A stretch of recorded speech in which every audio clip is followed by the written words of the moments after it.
everybody, it's Isobel here from Cowdenbeath Library. Welcome to my kitchen. Today we are going to be making gingerbread men and women and boys and girls and a few other Christmas decorations that we could pop on the tree. Now I started today with 4.5 ounces of unsalted butter and 6 ounces of soft brown sugar. Make sure you sieve your soft brown sugar because it can get very sticky and stick together, so you really need to sieve it. So I added these together and I basically creamed them, okay? Remember, it's unsalted butter. So that was that. Then the next thing I did was I took, that was 12 ounces of plain flour, 2 teaspoons of ground ginger, 1 teaspoon of ground cinnamon, and a teaspoon of baking, I will say baking, bicarbonate of soda, sorry. So that's been sieved into this bowl here, and we keep that separate because that's called our dry ingredients.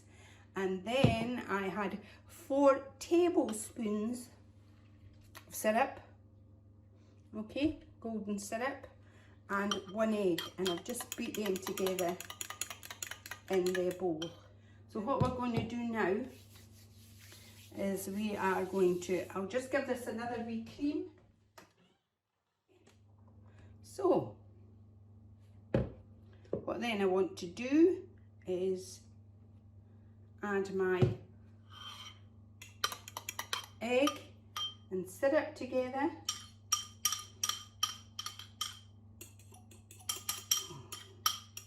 And give that another wee beat.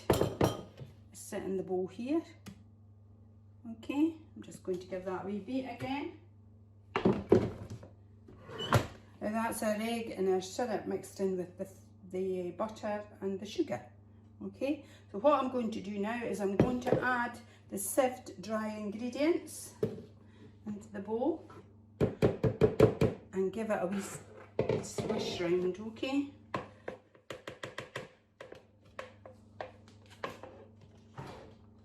Now you notice as it's beginning to come together more, get more like a dough, it sounds terrible because it's the food mixer's having to work that much more. Now, what I want to do now is put a wee bit of flour on my work surface.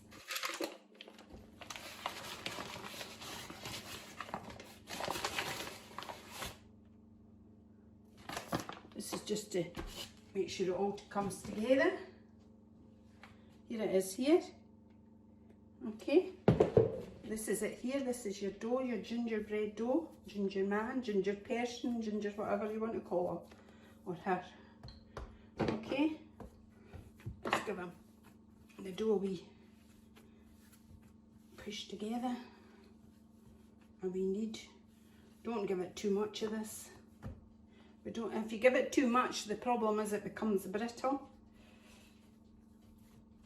Now what I'm going to do with it now is push it together and put it in the fridge for half an hour or so. Wrap it in some cling film, don't just put it in the fridge like this. Wrap it in some cling film and just pop it in the fridge, okay? This is my dough when it's been in the fridge. It's been in now for 4 or 5 hours. I took it out about 10 minutes ago just to let it heat up a wee bit so that it's a bit easier to roll.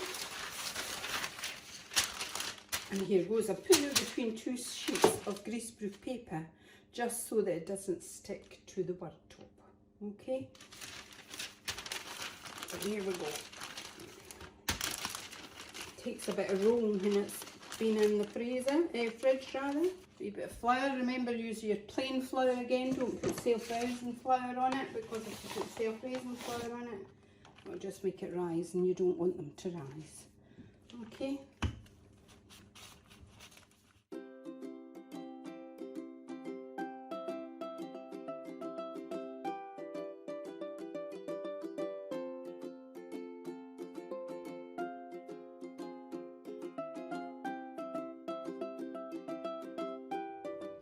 As you can see from our second batch, little on the chubby side, much better to roll them thinner than fatter.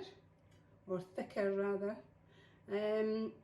They also go a bit cracked looking, but we'll fix that, it doesn't matter, it'll still taste the same. This snowman's had a wee bit of run-in with a gingerbread man, and I think the gingerbread man's won. But anyway, we shall let them cool down, and you'll find that they'll go harder when they cool down. They'll seem quite soft to start with, don't worry about that, it will harden as it goes cooler, okay?